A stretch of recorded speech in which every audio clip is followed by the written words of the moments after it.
केंद्र सरकार ने देश की सबसे बड़ी एयरलाइन कंपनी इंडिगो को फ्लाइट ड्यूटी टाइम लिमिटेशन के नए नियमों से राहत दे दी है। सरकार ने अपना वह आदेश तत्काल वापस ले लिया जिसके तहत पायलट समेत अन्य क्रू को हर 7 दिनों में लगातार 48 घंटों का वीकली रेस्ट देना अनिवार्य था। Directorate General of Civil Aviation के नए नियमों में वीकली रेस्ट और छुट्टियों को अलग अलग मानने का प्रावधान था। ये नियम पायलट्स और अन्य क्रू के थकान को कम करने के लिए बनाया गया है। हालांकि अब क्रू को पहले की तरह हर 7 दिनों में लगातार 36 घंटों का आराम मिलेगा। डीजीसीए के नए नियमों के कारण इंडिगो शुक्रवार को लगातार चौथा दिन क्रू मेंबर्स की कमी से जूझता रहा। अब इसके कारण दिल्ली, बेंगलुरु, पुणे, हैदराबाद सहित कई एयरपोर्ट्स पर 500 से भी ज्यादा फ्लाइट्स कैंसिल करनी पड़ी। वही एयरपोर्ट पर हालत बदतर हो गए। यात्री 24 घंटे से फ्लाइट का इंतजार करते रह गए। उन्हें फ्लाइट्स की जानकारी नहीं मिल रही।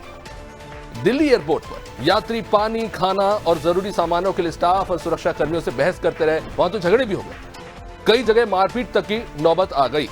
यानी कि मोटा मोटी बात यह है कि जब हलक तक पानी आ गया तो उस फैसले को वापस ले लिया गया। और ये सेलेक्टिव फैसला क्यों, यह भी अपने आप में एक सवाल है, क्योंकि क्रू को रेस्ट देना जरूरी होता है। ये ट्रेन नहीं है, ये कोई ट्रक नहीं है, ये प्लेन है। जो अंतर्राष्ट्रीय फ्लाइट्स होती हैं उसमें टाइमिंग में भी डिफरेंस आता है। जो जेट लैग होता है उसके कारण आप जो दिन में सोते हैं, जो रात में सोते हैं, वहां दिन में आप सो रहे होते हैं, क्योंकि टाइमिंग का डिफरेंस होता है। उस जेट लैग को मैनेज करने के लिए भी जो है छुट्टी दी जाती है। डीजीसीए ने ये नियम इसलिए लाए कि 48 घंटे का आराम देना होगा, लेकिन यह फैसला वापस लेना पड़ा। क्यों? क्योंकि इनके पास कर्मचारी नहीं है। हद है। एयरलाइंस की स्थिति इस कदर खराब हो चुकी है। कई तो विमानों में खराबी सामने आ रही है, कहीं पे ड्यूटी पर लोग पहुंच नहीं रहे हैं, कई जगहों पर तो हड़ताल भी हो गई है। क्रू मेंबर्स की जो जरूरत होती है, बुनियादी जरूरत है, वो पूरी नहीं हो रही। अब इंडिगो फ्लाइट के लिए सिलेक्टिव फैसला लेना पड़ा। अब इसे आप राहत की तरह देख सकते हैं, लेकिन जरूरी मानक तय करना बहुत महत्वपूर्ण है। 4 दिन में 1200 फ्लाइट रद्द होने के बाद सरकार बैकफुट पर है। लेकिन यहां बात यह भी है कि इस फैसले को वापस लेना भी क्या ठीक है? 48 घंटे का जो टाइम दिया जाता है वो इसलिए है कि जो थकान है, जो जेट लैग है, वो दूर हो सके। और ये बेहद महत्वपूर्ण है क्योंकि पायलट और क्रू मेंबर्स एक बहुत महत्वपूर्ण काम कर रहे होते हैं। तो चलिए, इसी पर हमारे साथ बातचीत करने के लिए ब्यूरो हेड बीएस चौकसी से जुड़ चुके हैं।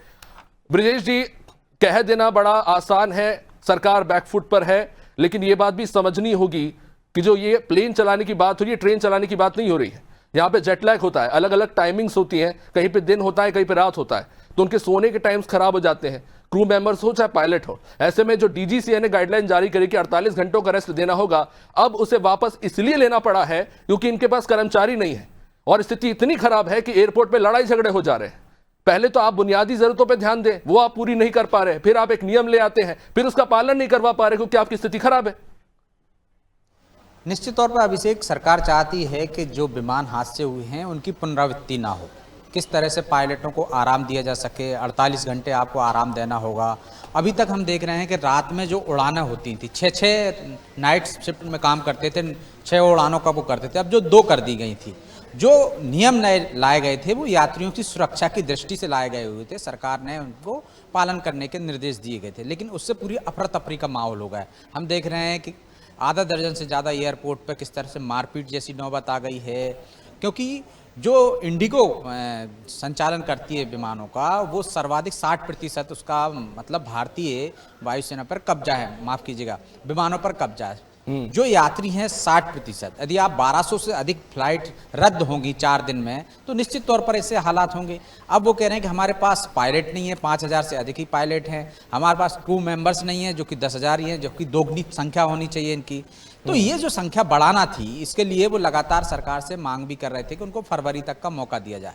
बैकफुट पर आप जरूर कह रहे हैं कि सरकार बैकफुट पर आ गई, लेकिन सरकार ने हर 15 दिन में स्टेटस रिपोर्ट मांगी है उनसे। 7 दिन से 15 दिन के अंदर आपको स्टेटस रिपोर्ट देना पड़ेगी। और कब इसमें सुधार ला सकते हैं आप? फरवरी तक का एक तरह से समय दिया है कि आपको ये नियमों का पालन तो करना ही होगा, क्योंकि अभी यात्रियों की जिस तरह से हालात हुए, जिस तरह से एयरपोर्ट पर हमने देखा है कि यात्री अपना आक्रोश प्रकट करने लगे लगे थे, उनकी वहाँ पे कर्मचारियों से झगड़े होने लगे थे, सुरक्षा कर्मियों से झगड़े होने लगे थे, उनको सुरक्षा नहीं मिल रही थी। दूसरे विमान सेवाओं ने हमने देखा किस तरह से किराए में दुगनी तिगनी बढ़ोतरी कर दी गई थी। तो ये यात्रियों को ध्यान में रखते हुए सरकार ने अपना फैसला वापस लिया, लेकिन इसको रद्द नहीं किया है, इसको लागू किया जाएगा भविष्य में। और उसके लिए एक तरह से कह सकते हैं फौरी राहत है, अभी मोहलत दे दी गई है कि आप अपने पायलट्स बढ़ा लीजिए, क्रू मेंबर्स बढ़ा लीजिए, स्टाफ बढ़ा लीजिए, ताकि भविष्य में इस तरह से जो नियम बनाए उनका पालन किया जा सके। जी, इसमें एक और महत्वपूर्ण चीज है, ये एक इनसाइडर स्टोरी है जो एक पायलट ने साझा की थी कि अक्सर जो पायलट्स प्लेन चला रहे होते हैं वो शराबखोरी के आदी होते हैं, क्योंकि एक्सेसिव फ्लाइट्स वो लेते हैं और जाहिर तौर पर इंसान है, नींद आती है, तो उसका एक सेकंड परिणाम ये भी होता है कि वो अल्कोहलिज्म बहुत ज्यादा बढ़ जाता है। और इस मामले में देखने को ये भी मिला है कि इनकी रेगुलर मेडिकल नहीं होती।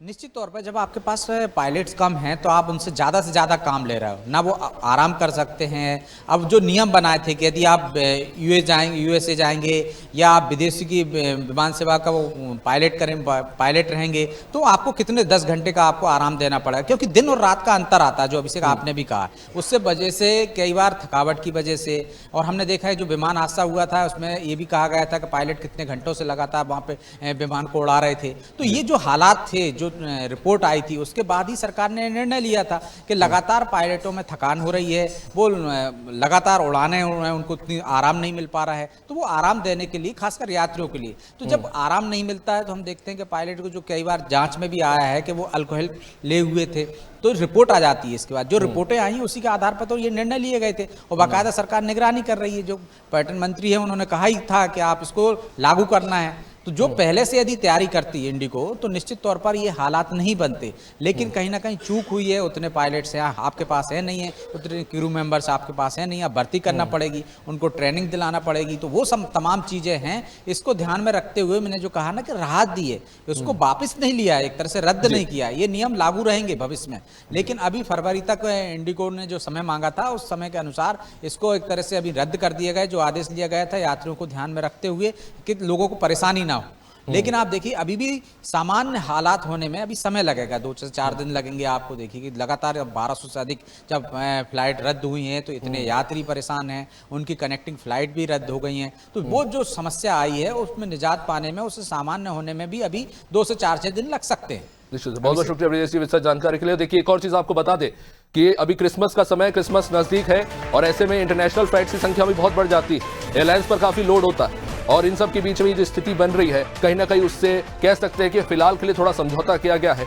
लेकिन उम्मीद करते हैं कि जो नए गाइडलाइंस बनाए गए हैं उसका सख्ती से पालन हो, क्योंकि ये यात्रियों के लिए और क्रू की सुरक्षा के लिए भी बेहद महत्वपूर्ण है।